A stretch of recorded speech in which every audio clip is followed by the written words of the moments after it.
All right, 9 days to go until the vote for the referendum. Lots to get through, that and a whole lot more. Joining me now, Sky News senior reporter Carolyn Marcus, Radio 2GB host Michael McLaren. Carolyn and Michael, a very busy day today. I couldn't believe what landed with me today from inside the Yes 23 campaign. I know how these things work. I know how phone canvassing works. That is dynamite to me that it's out there now publicly.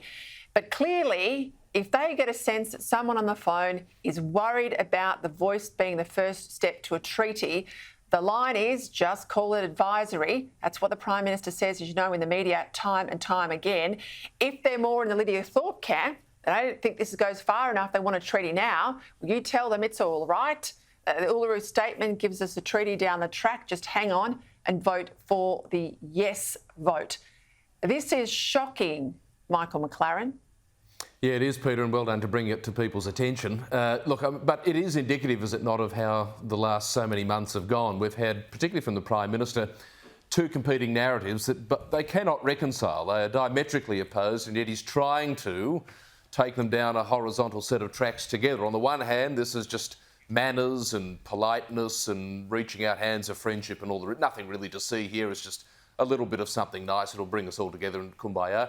On the other hand, to a different audience, this is something that is very, very important and radical, and it's going to be fundamentally changing to the way that we govern this country, and it's going to be powerful, and it'd be a brave government that said no to the voice and all this sort of stuff. So the two different narratives coming from within the call centre, which you've highlighted, dovetail quite nicely into those two competing narratives. And I suspect this is why the polling is showing up until this point that more people are saying no than yes, because they, in their own mind, can't reconcile those two diametrically opposed positions marrying at any point.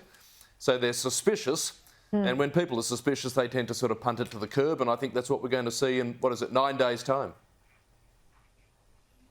That's why we haven't got any detail, Caroline. I mean, this has been my view all the way along. He can't afford to put detail on the table because it's going to flush this out.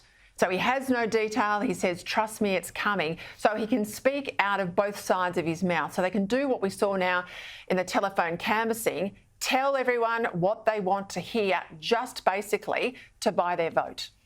I was going to use that exact expression, Peter, because it's true. He is speaking out of both sides of his mouth. On the one hand, he's promising the activists everything they're asking for on a platter. It is right there on his website, as you pointed out, the Prime Minister's website, where he says he's fully committed to the Uluru Statement from the heart, which, of course, does not only include the constitutionally enshrined voice to Parliament, it also includes the Makarrata Commission, which is the Treaty Commission, which will oversee truth-telling. So all these things are going to be set in motion, and the activists are placated because they think, well, this is all happening, and then he's not being fully upfront with voters about the grander plan of things, saying, oh, well, it's only one page, the Uluru Statement, forget all those supporting documents, they don't really matter.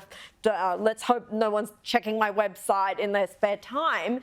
It's there in black and white, but he wants people to feel relaxed about this just being a modest, feel-good gesture almost. And yet at the same time, it's also supposed to be the silver bullet to fix Indigenous disadvantage. So no wonder people are confused and don't know what to think. I've got to say, the media in this country are bloody lazy though, Caroline. The media are lazy because it is hiding in plain sight on the Prime Minister's own website. All these commitments about treaties and truth-telling, it's all there. None of it's hard to find.